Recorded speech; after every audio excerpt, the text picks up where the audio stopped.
우리가 예수 믿으면서 자랑하고 싶은 게 많아야 돼요. 그죠? 제가 예전에 직장 생활을 할 때 식기도 하는 게 그렇게 힘이 들었어요. 특히 저보다 위에 사람들, 상사들하고 밥을 먹으면 기도를 해야 되는데 이분들은 그냥 밥을 먹거든요. 기도를 해야 될까 말해야 될까 고민하다가 애따 모르게 다 반찬이 뭐 있나 이러고 그냥 밥을 먹었어요. 한 번은 그렇게 했더니 제 앞에 앉았던 분이 당신 교회 다녀? 그러더라고요. 순간 얼굴이 빨개지는 거예요. 그러더니 나도 옛날에 부끄러웠는데 그냥 교회 다니면 다닌다고 그래 그러시더라고요. 그리고 집에 돌아오는데 말이죠, 얼마나 마음이 여기가 쓸쓸하잖아요. 그때 제 마음 가운데 어떤 생각을 했냐면, 내가 좀 예수님이 자랑스러워야 되겠다. 내가 믿는 하나님이 좀 자랑스러워야 되겠다. 날마다 나에게 새 힘을 주시고 공급하시는 그 성령님이 자랑스러워야 되겠다. 그래서요, 저희 교회는 예배 때 가슴에 손을 얹습니다. 당당하게 외칩니다. 나는 하나님의 사람입니다. 나는 예수 그리스도의 사람입니다. 나는 성령의 사람입니다. 할렐루야. 예전에 하도 부끄러워가지고 요즘은 그냥 주일마다 성포를 해요. 그래요, 하나님, 내가 어딜 가나 하나님은 자랑스러운 분이십니다. 내 일생 내 평생 하나님처럼 자랑스러운 분은 없습니다. 나의 구원을 이루신 예수 그리스도가 내 인생의 가장 값진 분이십니다. 오늘도 때마다 일마다 상황마다 모든 관계마다 나와 동일하게 역사하시는 내 주 성령님이 가장 위대하십니다. 그러고 나면 얼마나 힘이 나고 당당해지는지 모릅니다. 여러분 어깨 쭉 펴십시다. 당당하십시다.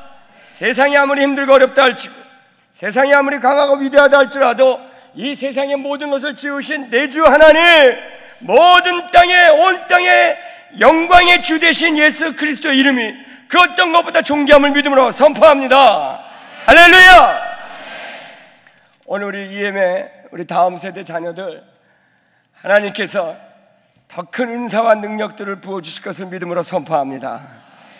이 교회의 40일 새벽기도가 끝나고 나면, 이 새벽기도란다, 하도 한국 새벽기도를 유행해가지고 이 영적 대각선 기도회가 끝나고 나면 이 교회 안에, 사랑하는 성도님 안에, 이 기도 예배 공동체 위에 하늘로부터 오는 권세, 그 은사들이 충만히 임할 것을 믿음으로 선포합니다. 병 고치는 은사, 예언의 은사, 귀신이 나가는 은사, 믿음, 지혜와 지식의 은사, 능력 행하는 은사, 여러분 안에서 충만히 임하기를 간절히 소원하며 믿음으로 선포합니다. 이 죄악된 세상, 음란한 세상 우리가 무엇으로 이기겠습니까? 하늘로부터 오는 신령한 이 능력, 이 은사들이 오늘 믿음으로 살고자 몸부림을 치는 여러분 가운데서 역사함을 믿음으로 선포합니다. 할렐루야. 예수 믿으면 예수 믿는 무슨 증거가 있어야 되잖아요. 그죠? 대표기도 때만 크리스찬 같고 11조 할 때만 크리스찬 같은 것이 아니라, 아픈 사람이 나타나면 내가 아픈데요 그러면은 글쎄 어떡하죠? 병원 가시죠. 이거 보자. 잠깐만, 하나님 나에게 능력 주십시오. 손 얹고 딱 기도했더니 그 사람이 낫는 거예요. 살아나는 거예요. 이런 기적이 이미 이 교회 기도 공동체에 예표되는 걸 믿으셨죠? 보셨죠? 날마다 때마다 모든 상황 심령마다 나타나게 주님을 선포합니다. 누굴 통하여? 사랑하는 성도님들을 통하여, 여러분을 통하여, 우리 아이들부터 우리 어른들까지 가는 곳마다 기적이 나타나는 역사가 나타날지어다. 할렐루야. 사랑하는 여러분, 부흥이 일어나기 위해서 그 전 단계는 항상 보면 알 수 없는 이런 기도 운동이 있어요. 누가 시켜서도 아닌데 모여서 기도하는 거예요. 하나님 앞에 그냥 무릎 꿇는 거예요. 자기 인생의 삶에 고달픈 문제가 됐던, 어떤 중보기도 제목이 됐던, 뭐 이런 문제 저런 문제 끌어안고 와가지고 엎드렸는데 하나님은 이상하게도 그때부터 기적을 일으키시고 그때부터 우리의 삶의 새로운 부흥을 시작하십니다. 믿으십니까? 저는 우리 베들교회를 통하여 흐르고 넘쳐서 이 미 전역이, 그리고 태평양을 건너서 한국의 교회들이, 그리고 그래서 북한을, 중국을, 저 중앙아시아를, 동유럽을, 그리고 팔레스틴 지역을 지나서 지중해 연대한 아프리카까지 다시 한번 부흥의 시대가 임하는 것을 믿음으로 선포합니다. 우리가 주님이 오시는 그날까지 부흥은 일어날 것입니다. 이 교회의 영적 대각선 기도를 통하여 하나님은 이 일을 시작했음을 믿음으로 선포합니다. 아멘. 저희 교회 가서도 제가 좀 이 일을 좀 하자고 해야 되겠다는 생각이 들어요. 그동안 다들 좀 피곤하다 그러고 힘들다고 자꾸 그래가지고 제가 좀 위축이 돼서 어떻게 하면 이걸 돌파를 할까 했는데 자신감을 얻었습니다. 저 혼자라도 시작을 해야 되겠다. 아멘. 자, 우리 본문 말씀 우리 하나 나누고 우리 같이 오늘 합심하여 기도하는 시간을 갖습니다. 오늘 우리 성가대에서 제가 고른 본문을 아마 아셨던 것 같아요. 엘리야의 하나님. 근데 저는 오늘 열왕기상 17장과 18장의 말씀 몇 구조를 통해서 이 엘리야가 갈멜산에서 위대한 승리를 이루었죠. 그러나 이 엘리야가 갈멜산에서 위대한 승리를 이룬 것은 어느 순간 갑자기 된 것이 아니라는 사실입니다. 여러분, 하나님이 부르신 하나님의 선지자, 그 시대의 부흥을 일으키는 그 선지자의 시작은 하루아침에 하나님의 능력을 부어가지고 위대한 존재가 된 것이 아니라는 사실입니다. 하나님은 그 시대의 부흥을 이루기 위하여 부르신 주의 종에게 먼저 준비해야 될 것들을 준비시키십니다.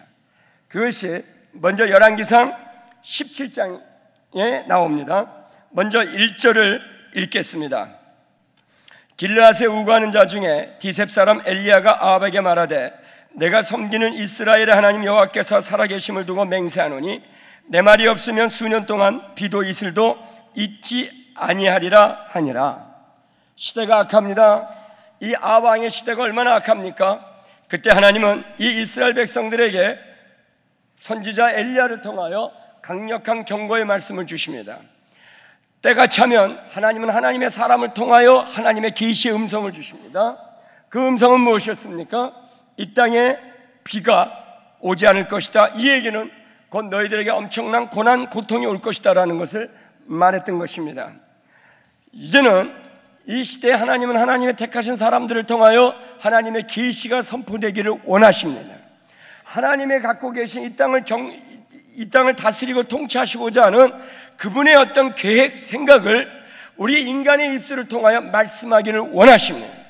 저는 이 베들교회 사랑하는 성도님들이 이 하나님의 말씀을 계시받는 선지자들이 되길 주님을 축원합니다.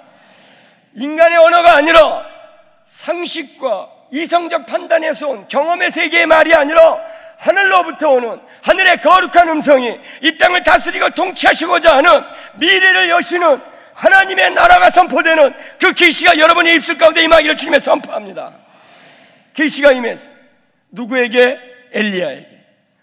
이 위대한 계시로 시작한 엘리야의 생애는 그러나 곧 어디로 가야 하면 그릿 시냇가로 숨어야 합니다.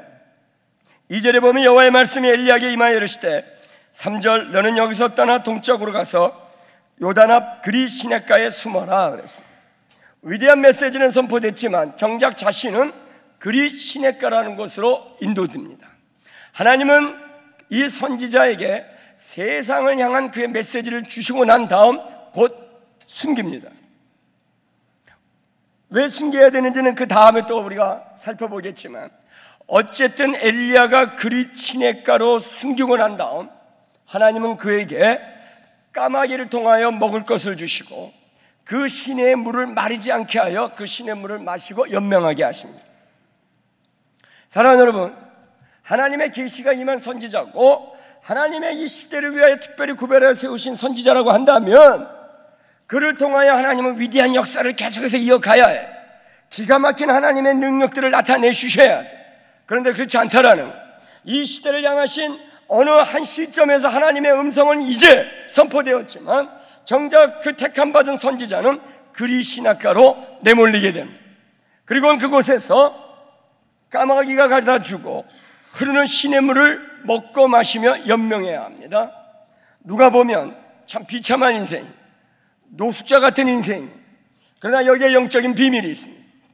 하나님의 사람이 하나님의 때에 하나님의 택함을 받아 하나님의 계시를 온 땅에 선포하고 하나님의 나라를, 역사를 이뤄가기 위해서 그는 먼저 어디서 준비되어야 하느냐? 그리 시냇가에서 준비되어야 합니다. 그리 시냇가는 까마귀가 먹을 걸 주고 흘러가는 시냇물밖에 마실 수 없는 그런 열악한 환경 상황을 말하는 것입니다. 여러분, 여기서 그리 시냇가의 그리시란 단어는 단절되다, 분리되다라는 뜻이에요. 세상과 단절돼, 분리돼요. 때로는 알 수 없는 것에 이끌림을 받아 누구도 도와줄 수 없는, 도움의 손길 하나 없는, 사방 둘러봐도 도움의 손길을 내밀 수 없는 그런 가장 극악한 상황 속에서, 그런 한계적 상황 속에서 그는 철저하게 짐승이 물어다 주는 바로 그 먹을 것과 흘러가는 시냇물 외에는 그가 생존의 방법이 없습니다. 사랑하는 여러분, 하나님은 우리를 때로 이렇게 다루십니다. 오늘 하나님이 나에게 엄청난 계시를 주시고 어느 날 하나님이 나에게 엄청난 능력을 주셨다 할지라도 우리의 인생은 어디서부터 시작해야 되는가? 그가 철저하게 하나님의 손길에 의해서 어디서부터 다시 시작해야 하는가? 그리시네. 하나님은 철저하게 그를 세상과 분리시켜 오로지 하나님의 초자연적인 계시 아니면, 초자연적인 방법이 아니면 살 수 없도록 만드십니다. 여러분, 오늘 여러분의 인생의 삶에 그리 시냇가로 내몰린 것처럼 까마귀가 물어다 주고 흐르는 시냇물 먹지 않으면 살 수 없는 그런 가장 극악하고 열악한 환경과 상황 속에 있다고 한다면 하나님의 새로운 계시가 이미 여러분을 통하여 시작했음을 믿음으로 받으시기 바랍니다. 비록 그것이 내가 받아들일 수 없고, 비록 그것이 이해할 수 없고, 비록 그것이 너무나 창피하고 부끄러워서 자살하고 싶고 죽을 것 같은 인생의 삶의 실존이라 하더라도 여러분 절망하지 마십시오. 하나님은 거기에서부터 이 시대를 여는 선지자를 준비시키고 있다는 사실입니다. 여러분이나 저나 우리의 환경과 상황이 아무리 열악하다 할지라도 좌절하지 아니하고 물러나지 않는 가장 큰 이유는 어디에 있는가? 바로 이 영적인 원리를 깨달을 때입니다. 그리 시냇가에 물이 말랐습니다. 더 이상 까마귀가 물 먹는 걸 날라다 주지 않습니다. 그랬더니 8절 이렇게 기록되어 있습니다. 여호와의 말씀이 엘리야에게 임하여 이르시되 너는 일어나 시돈에 사는 사르밧으로 가서 거기 머물라. 내가 그곳 과부에게 명령하여 내게 음식을 주게 하였느니라. 잘 알다시피 그리 시냇가에서 이 엘리야는 그 다음 사르밧 과부의 집으로 옮겨가게 됩니다. 10절에 보면 그가 일어나 사르밧으로 가서 성문에 이를 때 한 과부가 그곳에서 나뭇가지를 줍는지라. 그리고는 엘리야가 그 여인에게 물을 청하지요. 그리고는 11절 그가 가지러 갈 때 엘리야가 그를 불러 이르되 청하건대 내 손에 떡 한 조각을 내게를 가져오라. 12절 그가 이르되 당신 하나님 여호와께서 살아계심을 두고 맹세하노니 나는 떡이 없고 다만 통에 가루 한 움큼과 병에 기름 조금뿐이라. 내가 나뭇가지 둘을 주어다가 나와 내 아들을 위하여 음식을 만들어 먹고 그 후에는 죽으리라. 지금 이 사르밧 과부의 집으로 하나님이 엘리야를 인도하셨는데 이 집은 어떤 집인가? 먹고 살만한 집이 아니라 지금 밀가루 한 움큼 있고 이 밀가루로 떡을 구울 만큼의 기름밖에 없어요. 이거 먹고 둘이 죽으려고 그랬어요. 이 과부와 아들은 죽으려고 했어요. 그만큼 그 삶은 어땠어요? 피폐했어요. 가난했어요. 먹을 게 아무것도 없는 거예요. 그런 열악한 삶의 환경. 그런데 하나님은 엘리야를 그 집으로 보내요. 그리고는 어떻게 하십니까? 14절을 보면 이스라엘 하나님 여호와의 말씀이 나 여호와가 비를 지면에 내린 날까지 그 통에 가루가 떨어지지 아니하고 그 병에 기름이 없어지지 아니하리라 하였느니라. 15절 그가 가서 엘리야의 말대로 하였더니 그와 엘리야와 그의 식구가 여러 날 먹었더라. 그런데 그 밀가루와 그 가루와 기름이 떨어지지 않았습니다. 여러분, 이 기적은 무슨 기적이에요? 오병이어의 기적이에요. 엘리야가 그리 시냇가에서는 까마귀가 가져다 준 걸 먹었어요. 흐르는 시냇물을 마셨어요. 그리고는 지금 사르밧 과부의 집으로 인도돼서 그의 인생 이막에는 어떻게 먹고 삽니까? 간당간당한 떨어질 듯 떨어지지 않는 그 떡 한 덩어리 가지고 어느 정도 먹었느냐? 18장 1절 보니까 3년을 먹었습니다. 이제 이 한 움큼 가지고 이 과부와 아들이 나눠 먹고 죽을 수밖에 없는 그만큼의 식량이 3년을 세 사람이 먹고도 남을 거 풍성해지고 풍족해졌다는 사실이에요. 여러분, 여기서 우리가 또 뭘 배울 수 있습니까? 그래요, 하나님은 우리의 삶을 철저하게 돌보신다라는 거예요. 여러분, 죽을 것 같아도 죽지 않습니다. 죽을 것 같을 뿐입니다. 아무리 없어도 굶어 죽지 않습니다. 굶어 죽을 것 같을 뿐입니다. 그 통에 가루는 떨어지지 아니하고 그 병에 기름은 떨어지지 아니하더라. 사랑하는 여러분, 우린 절대 죽지 않습니다. 절대 떨어지지 않습니다. 하나님의 영적인 비밀은 뭐냐? 엘리야로 하여금 그리 시냇가에서 까마귀가 날라주다 먹는 것으로 훈련하고, 그 다음엔 사르밧 과부의 집에 가서 눈으로 보면 요만큼밖에 없는데 나오고 흐르고 넘치는 하나님의 공급의 원리, 하나님의 구원의 손길 체험하게 하신 거예요. 엘리야가 하루아침에 선지자가 된 것이 아니에요. 언격결에 하나님의 계시가 임하니까 선포는 했지만, 그러나 그의 안에서는 뭐가 있어야 돼요? 하나님만 의지하는 영적 훈련이 필요했던 것입니다. 사랑하는 여러분, 오늘 우리의 삶이 아무리 기도해도 응답되지 않는다, 두려워하지 마십시오. 이미 기도는 응답돼서 믿음으로 선포합니다. 이미 하나님은 엘리야를 통하여 그의 음성을 계시하셨어요.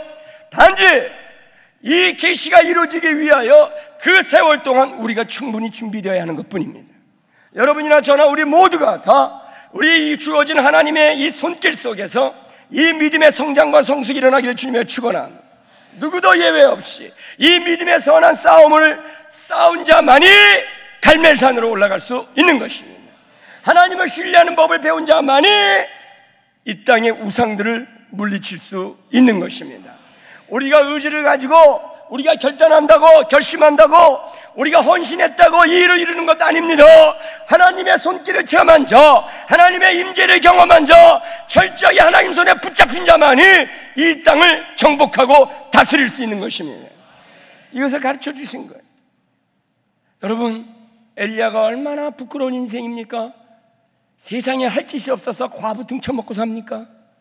그렇잖아요. 지금 놀라운 사실은 과부 손길에서 이 기름과 이 가루가 끊어지지 아니하더라. 세 번째, 이 과부의 아들이 갑자기 죽었어요. 얼마나 황당합니까? 과부는 엘리야에게 원망했어요. 그때 17장 22절을 보면 여호와께서 그 엘리야가 기도하는 소리를 들으시고 그 아이의 혼이 몸으로 돌아오고 어떻게 해요? 살아난지라. 이 죽은 아이 위에 엘리야가 엎드려가지고 간절히 기도했어요. 그때 아이가 살아났어요. 엘리야가 경험한 세 번째는 무엇입니까? 부활의 경험을 한 거예요. 죽은 자가 살아나는 걸 경험한 거예요.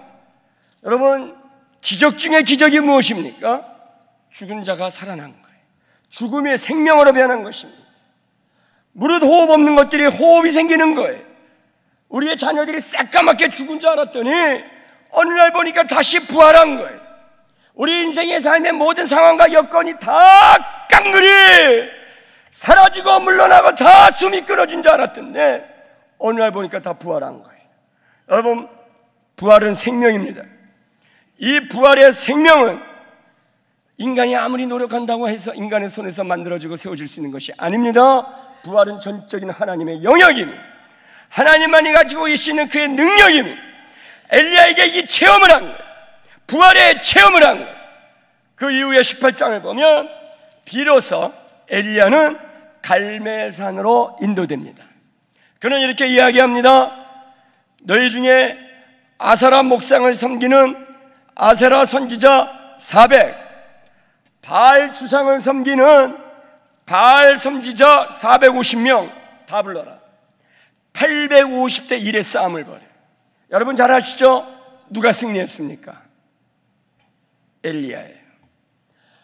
당시에 엘리야가 싸운 사람은 누구예요? 당대 세상을 쥐락펴락 제 맘대로 움직이던 아합 부부였습니다. 사악한 공중권세자와 어둠의 세력들이었어요.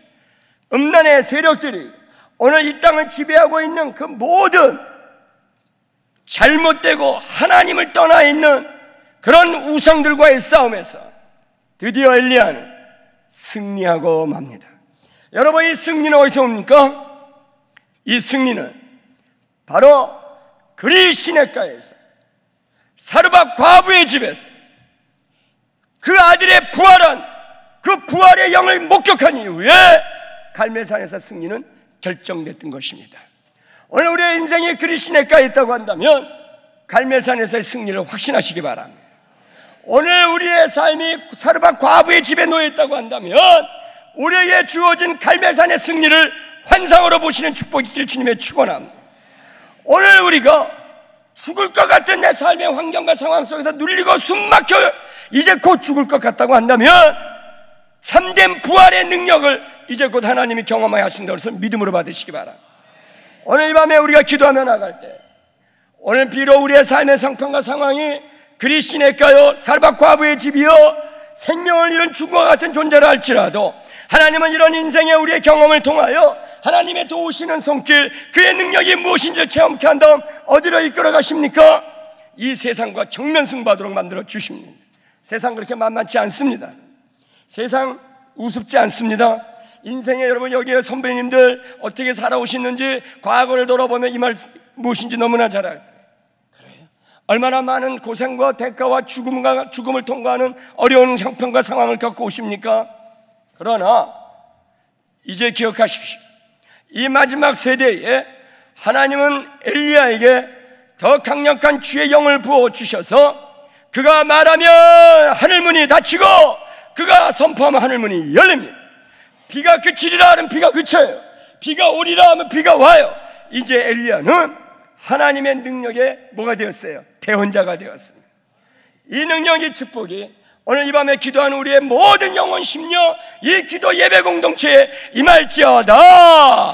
할렐루야. 오늘 이 말씀을 붙잡고 우리 같이 한번 기도하며 나가겠습니다. 사랑하는 여러분, 오늘 하나님은 여러분 각자에게 오늘 말씀하셨습니다. 내가 너로 이 시대를 여는 믿음의 계시자로 세웠노라. 입을 벌어 선포하라. 너희가 선포하면 하늘문을 닫을 것이다. 너희가 믿음으로 선포하면 하늘문을 열 것이다. 그러나 이 믿음이 어디서 오는 것이냐? 오늘 내 삶에 그저 가냥 열악한 그 그리 시냇가에서 죽을 것 같은 사르밧 과부의 집에서 생명을 잃은 것 같은 과부의 그 몸에서 그 아들의 몸에서 내가 너를 공급하고 채우고 세우고 회복하고 다시 생명을 불어넣은 그 기적의 경험을 통하여 내가 너를 원정케 하리라. 사랑하는 여러분, 오늘 이 능력을 소유하시기를 원하십니까? 이 하늘의 권세를 갖기를 원하십니까? 두 손을 드십시다. 원하시는 분들은 그 자리에 일어나도 좋을 것 같습니다. 두 손을 들고 우리가 주여 한번 크게 외친 다음에 고백하며 기도할 때